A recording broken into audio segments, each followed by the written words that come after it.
Ẹ káàbọ̀ sí orí ìkànnì ẹ̀wọ̀ oríṣiríṣi fídíò wà lẹ́tà máa play fún fídíò kan náà rèé tó ń lọ lẹ́gbẹ̀ẹ́ mi. A sì máa play fún ẹ̀wọ̀ ẹni yìí ó jáde òtún pẹ́ẹ́pẹ́ ọ̀rọ̀ àṣírí sóríṣiríṣi nǹkan ẹ̀wọ̀ àwọn nǹkan ló sọ nínú fídíò ìlú rẹ̀ lẹ́mọ̀ náà láti jẹ lórí ìkànnì lé. Ẹ ti mọ táwa ṣe ṣe lórí ìkànnì pé àwa kò bá rí àwa kì í sọ dábọ́ wá sí láti wá sọ á ti jẹ́ pé a ti ṣe ìwádìí tó dà lórí ẹ̀ka tó ń gbé jáde ẹ̀tì ẹ̀tì mọ̀ pé jẹ́ new news la máa ń gbé jáde lórí ìkànnì owó a máa fi wá pọ̀lọ̀pọ̀lọ̀ gbèdè a máa fi àkóso ẹ̀ka tó ní abẹ́ẹ̀kọ̀ ṣùgbọ́n àmúṣá bade ke gba ọkọ ni ẹ̀dá akọ̀mọ́ lórí kò ẹ̀dá akẹ́kọ̀ọ́ mẹ́kẹ́ subscribe kẹ́ share àwọn videos wa tó bá lè máa jẹ ìdájọ́ àwọn content like owó ẹ̀dá kẹ́yà gbogbo videos. The way I used to have in those days, but I will try my best because I have decided pé this assignment a gbọ́dọ̀ ṣe ìyá Ìjẹ̀ṣà wọ́n gbọ́dọ̀ rí ọmọ wọn. So you will see that I will be coming with my findings and I will máa sọ fún yín at my own time bí mo bá ṣe rí ẹ̀yin èèyàn mi. Yes, à ń wá Ìyábọ̀ Yẹ́misí Alọ́ Òbé ìyàwó Alọ́ tó jẹ́ ọmọ Òbé. It's not new, all of you knows that we are looking for her. Why I joined this, you all know. For those of you that don't know why I joined, I've been mostly lórí cyberspace. They be talking about Ìyábọ̀, Odualo, where is your wife? Everybody, Ìyàwó ẹ wà. Mo dá sí mo kàn máa ń wò ni. Until the day until I saw a video from Oluwalo and Oluwalo fún ara ẹ̀ máa gbọ́ báyìí. He posted a video. Ó ní Ọlọ́run sọ fún òun kóun má dáyọ̀ kọ̀kọ̀ lọ́hùn kóun má jà. Nobody should fight for him. Nobody should fight for him. He's not going to do anything. Ó ṣàní Ọlọ́run ní kóun má jà kóun má wò wọ́n pé òun má jà fóun. And I was like, excuse me, ṣe pastor kan wà Nigeria. So and I was like, mo ní okay jẹ́ kí n máa wo eléyìí náà. So my greatest surprise, 3 days later, Oluwalo bá gbé lórí page ẹ̀ wọ́n bá post lẹ́tà lọ́ọ̀yà Fẹ́mi Fálànà. Mo ní sọ Ọlọ́run ò sọ fún Oluwalo mọ́. And I was shocked, and that was why I came out and I said Oluwalo kí ló ń sọ tó jẹ́ irọ́. So I had to remind him because mo ti sọ̀rọ̀ nípa Oluwalo rí. That was 3 years ago. So mo sọ nǹkan tó ṣẹlẹ̀ ní Finland when he started his ministry in Finland and everything. Gbà tó gbẹ́jọ́ wá bá mi. So I just stopped there and I advised him and I said, all of us online, we don't have the power to compel you láti mú ìyàwó ẹ̀ síta. No, but ìyá ẹ̀ ní rights àti family ẹ̀ láti compel ẹ̀ láti lè sọ fún wọn láti sọ bí tọ́mọ wọn wà fún ẹ wọn. But all I'm telling you is that can't you allow your wife, call your wife, let her speak with Ìyá Ìjẹ̀ṣà. And nobody will talk about this case again. That was what I said. Ẹ mọ̀ pé ẹja tó wá máa sọnù kò ń gbọ́ fèrè ọlọ́dẹ. Kò dáhùn. Instead, mo kàn rí pé oríṣiríṣi. So and the next one I saw is mo rí pé wọ́n bẹ̀rẹ̀ damage control.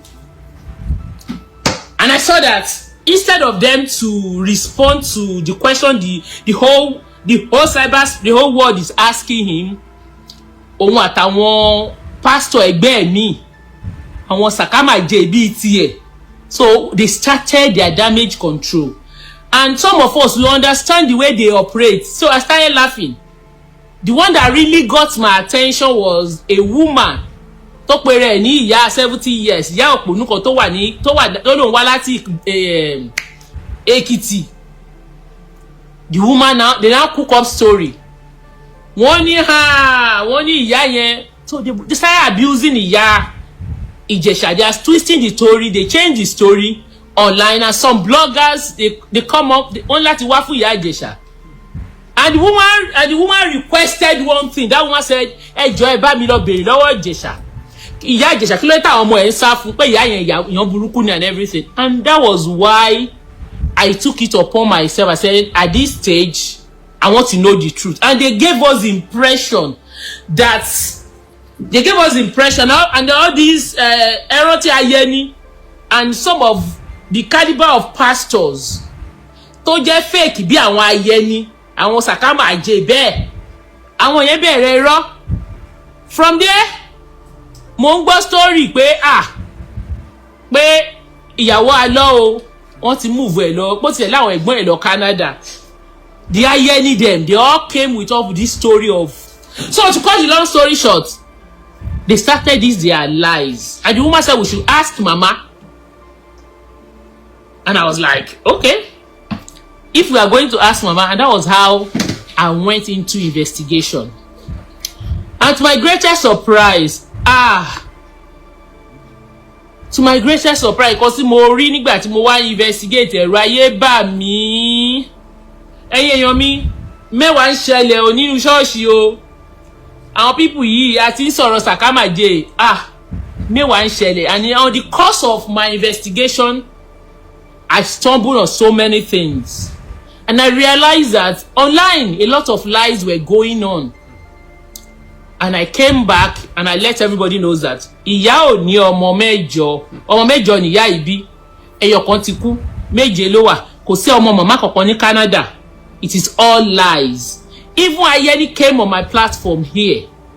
Ó sọ fún gbogbo wa categorically pé ìyàwó Olúalọ́ ó ti lọ bá àwọn ẹ̀gbọ́n ẹ̀. Some blogger even brought out videos. Say this is Oluwalọ́'s wife, which is all lies. Pé ibùpé bẹ́ẹ̀ dé ẹ̀ ó máa ṣẹlẹ̀ ní ọjọ́ kìíní irọ́ ní gbogbo ẹ̀yin èèyàn mi. So I started laughing. And this is how, and from my findings. So let's go to my findings. First and foremost, mo fẹ́ kí gbogbo yín kẹ́ gbọ́ dáadáa. You see, my finding is not to destroy anybody. It's not to bring anybody down. It's to ascertain the truth. Nothing but the truth. On the course of my findings, I found out that Prophet fún ààrẹ. I want to, because he did a video. I will start from Pastor Segun. Oluwalọ́ himself did a video.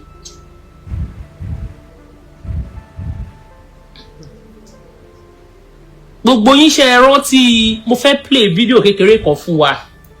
Màá wá dáhùn. I want, please ẹ bá mi power tap o. And after that one, I will now give you the story of this. We stumble on the story of Ayomide Okuneye àti pé ta ni Ayomide Okuneye, báwo ló ṣe jẹ́ sí Pastor Oluwalọ́, báwo ni ti Ayomide Okuneye tẹ́ ẹ rí nínú fọ́tò yìí, báwo ni case ẹ ṣe wà linked to Oluwalọ́. I will tell everybody. And I want everybody to know that Oluwalọ́ sọ pé Ọlọ́run sọ fóun kóun má anybody má jà fóun, irọ́ ló ń pa o. Because I heard from ẹni tó lọ́kọ́ Ọlọ́run má jà fóun. Ẹ jẹ́ kí I need to bring this audio and I want everybody to listen to it. Based on that, it will now lead to Ayomide Okuneye's story. So thank you for Ademola, you send me rose. Thank you. And all the people who have been sending me gifts. Most especially, you see those of you on TikTok. TikTok so please bear with me.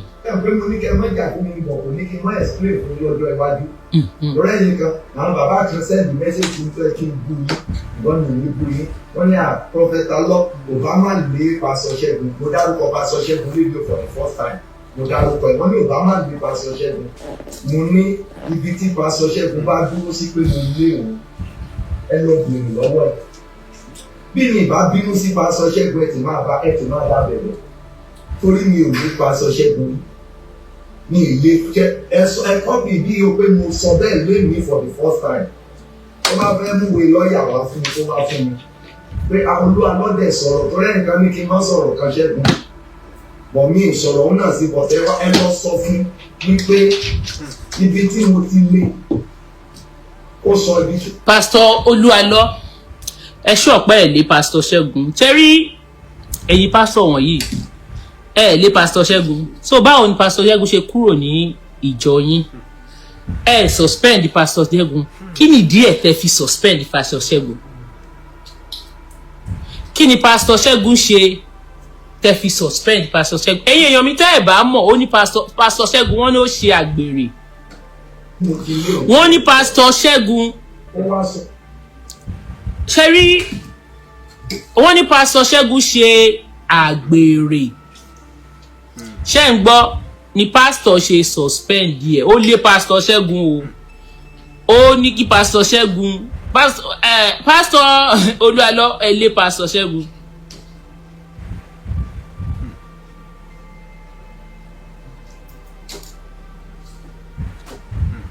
Pastor Olúalọ ó lé pastor Ṣẹ́gun. Tí ó ṣe ó yẹ ní mo lé. Ẹni kí ni ẹ béèrè lọ́wọ́ ẹ̀ pé kí ni tó ṣe pé ṣé èmi mo lè lẹ́tà tí mo fi lè dà. Ibẹ̀ ń gẹ́gẹ́gẹ́ bí mo sọ fún yín pé àwọn kankan wà tí mi lè bá yín dá sí. Mo mọ̀ pé ẹ̀yin bàbá yẹn ń wò mí o. Wọ́n ní prophet mo dẹ̀ mọ̀ pé ẹ fẹ́ mi ni. Yóò tọ́nà bíi márùn-ún ẹ̀yìn tẹ́ bá ń wo prógámù látà sí ká Pastor Ṣẹ́gun dúró yìí náà. Yes. Àìmọye àwọn èèyàn gidi tó lọ lọ́dọ̀ mi. Àìmọye èèyàn gidi ló ṣe torí wọn lọ lọ́dọ̀ mi. Mi ò dẹ̀ ṣe torí ti bẹ́ẹ̀ fi wọ́n lẹ̀. Torí pé mo fẹ́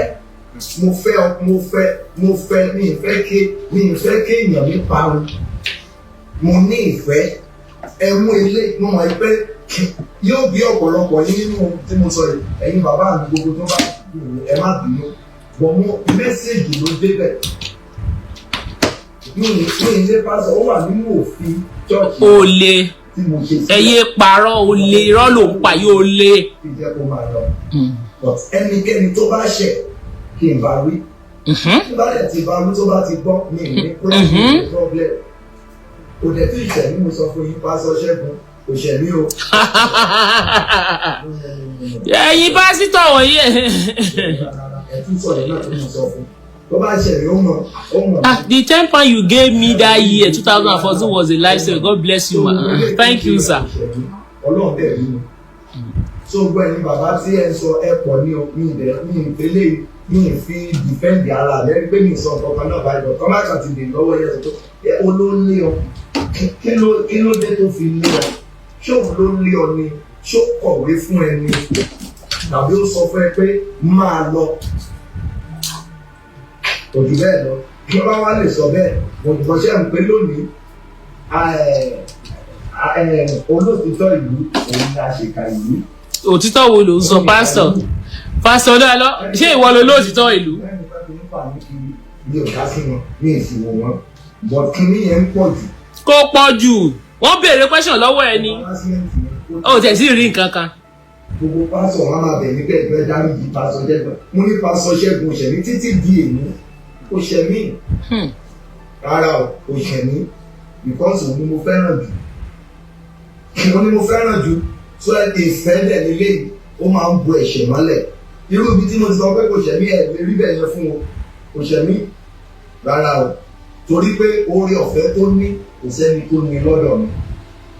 So oore ọ̀fẹ́ ló. Ẹ bá mi pa wa táàpù ẹ̀yin ará TikTok. Oore opportunity. Ẹ bá wa pa wa táàpù ẹ jọ̀ọ́. Opportunity is not your right. Ó kàn rí opportunity lọ́dọ̀ mi ni. Ló kà sí right. Òun ọ̀rẹ́ mi, ló ti bá mi ṣọ̀rẹ́, ló ti ṣọ̀rẹ́ pẹ̀lú iṣẹ́ mi. Ló ti bá mi dájọ́ lẹ̀. Ló bá mi dálẹ̀. Ènìyàn lé o. Bẹ́ẹ̀ ni. Mélòó ló wà bẹ́ẹ̀ tó dé tí ò wà lẹ́sẹ̀ jẹ́ bó lọ bẹ̀. Jẹ́ bó lọ síbẹ̀. Ẹbí mi ni mo lọ sin ẹrú nínú ibẹ̀ bíbẹ̀ ṣe gbìyànjú tó. Bọ̀ òun ò ṣerú lọ́dọ̀ ẹ̀. Ṣé irú àwọn ẹni mo fẹ́ ṣé irú ẹni mo fẹ́ máa bá sọ̀rọ̀? Níbẹ̀. Láíláí. Àwọn òṣè tí wọ́n bẹ̀rẹ̀ yìí ṣe ti ẹ̀yìn gbọ́dọ̀ ni. Ẹni mo tán pè láyìíká gbogbo. Ẹ̀yin èèyàn mi, ẹ ti gbọ́ ibi tí mò ń lọ nìyẹn. Pastor Sam Olúalọ ẹlẹ́ẹ̀lé Pastor Ṣẹ́gun. Ẹ̀lé Pastor Ṣẹ́gun. Ẹ̀yin èèyàn mi, ó ń parọ́ bí ni o. Ara bọ́n ṣe ń parọ́ nìyẹn o. Wọ́n lé Pastor Ṣẹ́gun. Kí ló fi lé Pastor Ṣẹ́gun? ó lé pastor Ṣẹ́gun, ó ní pastor Ṣẹ́gun ṣe àgbèrè torí pé ó ní pastor Ṣẹ́gun ṣe àgbèrè náà fi suspend the pastor Ṣẹ́gun. And the same àgbèrè tó ní pastor Ṣẹ́gun ṣe ni pastor gan fún ara wọn ó ní ọ̀gá náà master. Ẹ̀yin èèyàn mi ṣe rí gẹ́ẹ̀ tó wà lẹ́yìn mi yìí, ṣe ti rí gẹ́ẹ̀ yìí, ẹjọ́ ṣe rí gẹ́ẹ̀ yìí. Ta ló rí gẹ́ẹ̀ tó wà lẹ́yìn mi lórí TikTok? Ẹni tó bá rí kó confirm pé òun rí. Ayọ̀mídé Òkúnnẹ̀yẹ lórúkọ, ẹjọ́ ta ló rí gẹ́ẹ̀ tó wà lẹ́yìn mi yìí? Ẹjọ́ ta ló rí gẹ́ẹ̀ tó wà lẹ́yìn mi yìí? Okay, ẹ ti rí. You can see she's pretty. God bless you. Ṣé rí ìwádìí wa? Ìgbà tá a bẹ̀rẹ̀ ìwádìí wa, nígbà tá à ń wá Ìyábọ̀, Yẹ́misí, Àlọ́, ọmọ Òbé. On the course of our findings, I find out pé kí ló mú pastor Ṣẹ́gun kúrò lọ́dọ̀ Prophet Sam Olúalọ. I find out pé wọ́n ní pastor Ṣẹ́gun ó ṣe àgbèrè. Ìgbà tí ó ṣe àgbèrè wọ́n suspend it, which is in order. Èmi ò rí nǹkan tó bá dínú ẹ̀. But ó ṣe wá láàánú pé nígbà táwa bẹ̀rẹ̀ ìwádìí wa wá rí pé pastor gan fún ara ẹ̀ allegedly àwọn náà wọ́n ní kò ń ṣobìnrin kan ló bímọ fún wọn, ìyẹn pastor Sam Olúalọ fún ara wọn. Ẹ mọ̀ pé màmá sọ fún wa níbí níjọ́ kìíní àná pé ìyẹn màmá Ìjẹ̀ṣà pé ẹni tó kọ́kọ́ bímọ fún Olúalọ. Madam, not everyone understand our language, Yoruba. Okay, I'll try to speak, but I will do at the same time. Because Mama Mi is here. I'll speak in English. Thank you. Yeah, for those of you that do not understand, they say you don't understand Yoruba. On the course of my investigation, I found out that this lady, her name is Ayomide Òkúnnẹ̀yẹ. It was allegedly they say she's Pastor Olúalọ girlfriend. That was allegedly. And we find out that this lady lives in Italy. Those of you in Pastor Olúalọ in Milan Church, I know some of you know this lady. This lady I'm showing her picture now, her name is Ayomide Òkúnnẹ̀yẹ. I know some of you know her. But I know some of you did not know what was actually going on between them. But from our investigation, that for you to know, and I want to remind those of you that went for Pastor Sam Olúalọ's father's burial in 2023, if you are among the people that went for that burial, this lady was there. Instead of bringing his wife, it was this lady. This girl, Ayomide, was the one. Ohun ló ṣiṣẹ́ ìyàwó. They say Pastor Ṣẹ́gun mentioned that there is a lady in Italy during his interview with Rotimi Daniel. Thank you. This lady, the lady they mentioned is Ayomide Òkúnnẹ̀yẹ. You see, this Ayomide Òkúnnẹ̀yẹ, those of you that worship with Adami, worship with Pastor Olúalọ, after Pastor Olúalọ's father's burial ceremony, when they all return back to Lagos, there is this program they used to do in the Adamimogo radio station. There is program they used to do. They say I should speak Yoruba. Oh, I'm sorry, because this thing is majority wants to hear Yoruba. Please speak Yoruba to make it more interesting. Oh, those of you that don't understand English, ẹ má bínú, a máa yí mọ́ ṣá. Ẹ̀yin tẹ́ ẹ lọ sí burial Yoruba, please. Majority carry the vote. Oh. I should miss them compassionately. I'll try to miss it. Fún ẹ̀yin tẹ́ ẹ lọ sí burial bàbá Prophet Sam Olúalọ. We prefer Yoruba language. Oh. Fún ẹ̀yin tẹ́ ẹ lọ sí burial bàbá Olúalọ, ó máa yé yín dáadáa. àní fún ẹ̀yin tẹ́ ń follow program nítorí ògo program lórí Adámimógo. Those of you tẹ́ ń follow that ní October 2023, this lady ó give testimony. Wọ́n gbé ojú ẹ̀ jáde ò fún ẹ̀yin tí kò gbé ojú ẹ̀ jáde. Ojú gẹ́ẹ̀ náà lélẹ̀ gẹ́ẹ̀ tó sọ story bó ṣe lọ ṣaṣẹ́wó tó gbé lọ ṣaṣẹ́wó ní Milan wọ́n gbé lọ ṣaṣẹ́wó ní Libya tó gba tí Morocco tó gba bó ṣe dé lóyìnbó bó ṣe lọ sí Italy tó gbé lọ ṣaṣẹ́wó ní Italy tó jẹ́ ó gba Morocco sí Spain. Gẹ́ẹ̀ náà lélẹ̀ gbogbo ẹ̀yin tẹ́ ẹ gbọ́ testimony yẹn lálẹ́ ọjọ́ yẹn. Gẹ́ẹ̀ náà lélẹ̀ gẹ́ẹ̀ ìwádìí wa show pé gẹ́ẹ̀ yìí ni. Ànígbà tá a bẹ̀rẹ̀ ìwádìí wa a gbọ́ allegedly pé olólùfẹ́ Pastor Sam Olúalọ ni gẹ́ẹ̀ yìí.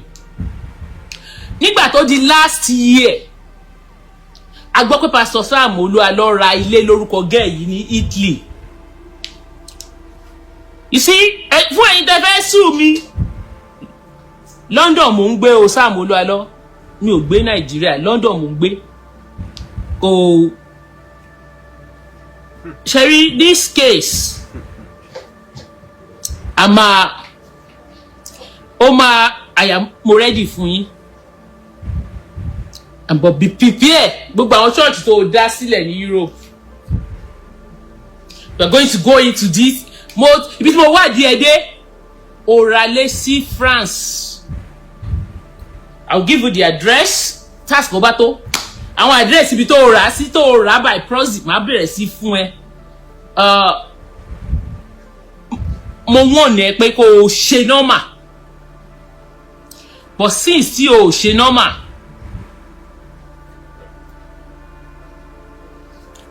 the house in Italy belong Pastor Olúalọ ló rà bọ̀ ó rà lórúkọ gẹ́ẹ̀ yẹn ni. So àwọn ìwádìí tí mo wádìí ni mò ń sọ fún yín yìí. And ẹ̀yin tẹ̀dẹ̀ ń parọ́ tẹ ní ìyàwó lọ Canada ìyàwó Olúalọ ò lọ Canada kọ̀ọ̀kan kò dẹ̀ ní ẹ̀gbọ́n kọ̀ọ̀kan sí Canada. And Pastor Olúalọ sọ̀rọ̀ tí wọ́n bá fẹ́ jẹ́ ọ̀ṣáká kó jẹ́ ọ̀ṣáká tí wọ́n bá fẹ́ jẹ́ òṣòkò kó jẹ́ òṣòkò kẹ́ ẹ wá sórí internet kẹ́ máa deceive ara yín for you to tell a lot of people that God said you should not ask, you should not do anything, that you should not go to court, you should not do anything, and you can't dey lie and you awa lo ma gbe because I heard that you send from Canada you send letter to brother Rotimi but you said that Olúwa sọ pé kó má sọ̀rọ̀ ẹjọ́ èèyàn mi níbo ni ìyàwó ẹ wà ṣe wá di wàhálà báyìí ṣé ìyá Ìjẹ̀ṣà ò deserve kó mọ bí tó ọmọ ẹ wà ni ṣé wàhálà mi pẹ̀lú Olúalọ ni pé ìyá Ìjẹ̀ṣà ń ké ó ké fún gbogbo èèyàn and it's a safeguarding concern. Safeguarding issue is everybody's concern. Tó bá pariwo síta mi ò ní wá síta. Ìwọ tó ní kí ló kàn mí kan tó kàn mí nìyẹn. Wọ́n pariwo síta, wọ́n làwọn wọ́ ọmọ wọn. And for the fact that they are looking for her is a safeguarding issue. So gbogbo wa is a collective responsibility of every one of us. Láti ràn wọ́n lọ́wọ́. So gbogbo nǹkan tí mò ń sọ yìí kò ní mo bá dẹ̀ rí ní gbogbo ọ̀nà yẹn màá máa sọ ní síta màá máa sọ fún yín.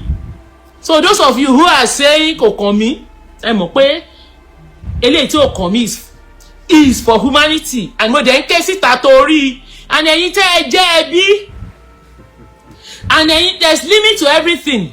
Problem ti ẹ nìyẹn bó bá jẹ́ pé tó ká ní pé ó ti ṣe nǹkan tó yẹ kó ṣe you will not see me outside o. When I came outside when I advised him that I should let Mama Ìjẹ̀ṣà see ọmọ ẹ̀ ká ló ti ṣe ni I will not come. I will not even put mouth. Ọjọ́ wo lẹ ti rí mi níta gbẹ̀yìn? Ọjọ́ wo ni ìwọ tó ń sọ̀rọ̀ yìí mi ní block ẹ? Ọjọ́ wo ló ti rí mi níta gbẹ̀yìn? Azumi ó ṣe nǹkan tó yẹ kó ṣe will I come here? èèyàn kan ò lè máa ṣe irú ẹ̀. Ìlú òyìnbó la wà.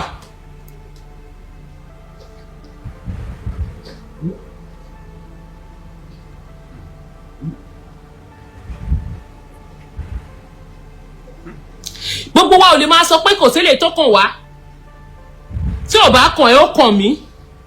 Because when tí mo gbọ́ ìyá yẹn mo rí ìyá bó ṣe ń ké. Instead of Olúwa lọ to do something tó tún wá lọ kọ́ àwọn ẹ̀mẹ̀wá ẹ̀ jáde wọ́n wá ṣe sàkámàjẹ wọ́n wá ṣe damage control. So it's not going to be easy. Iṣẹ́ ọwọ́ òun náà ò mọ́nà. Ó sáàkì pastor suspend pastor ẹ̀ pé ó ń ṣàrègbè. Ó suspend pastor ẹ̀ pé ó ṣàgbèrè wọ fún ara ẹ̀ olórí alágbèrè. So what is the big deal? Kí pastor ẹ̀ tó bẹ̀rẹ̀ sí ṣàgbèrè. For all of you that is listening to me in CAC, infidelity is part of the adultery. Àgbèrè kò ń ṣẹ̀ṣẹ̀ ní CAC o. Àgbèrè kì í ṣe ẹ̀ṣẹ̀ ní CAC o fún ẹ̀yin tẹ́ ẹ bá ṣẹ̀ṣẹ̀ ń join. It's part of the adultery. Ẹ lọ wò wọ́n dáadáa, àgbèrè ó wà part of the adultery. So fún ẹ̀yin tí ẹni kò kàn mí, mò ń sọ ìdí ẹ̀ tó fi kàn mí. Is a safeguarding issue. We have children. All we are asking, can you turn the fan a little bit? Small. No, me, if I small, yeah, that's fine. Bye bye, thank you. Fún ẹ̀yin tí ẹ fi pé kò kàn mí, ó kàn mí. Ó kàn mí because assuming they didn't add God to all these things. Tó bá jẹ́ business wọn náà ṣe, I will not go near them. It is our collective responsibility. Ó ṣe sápá lẹ́ni. Àmẹ́ni tó máa ṣẹlẹ̀ sí lọ́la. And Olúwa will not get away with this until tá bá rí ọmọ àtìyàwó ẹ̀ yẹn. Àwọn kan lè dápẹ́ kẹ́ o. Èmi ò dápẹ́ màá máa ṣe investigation mi lọ. Nǹkan tí mo bá dẹ̀ rí màá wá máa sọ síta. Nǹkan tí èmi bá ń rí ní ìrìn àjò yìí màá wá máa sọ síta. Kò kàn lè máa irú àwọn ìwà báyìí. Oh, thank you for bang for the rose. Tender, thank you. Gbogbo ẹ̀yin tẹ́ ẹ fún mi ní gift lórí TikTok. Ẹ wò orí ìdọ̀bálẹ̀ mo appreciate ẹ o. I thank everyone. What I'm saying is, for those of you who feels kò kàn mí, ó lè má kàn ìwọ ọ̀bọ̀ ó kàn mí. Gbà tí mo ti pè tí mo ti advice ẹ̀ ká ló gba advice mi ní dá sí.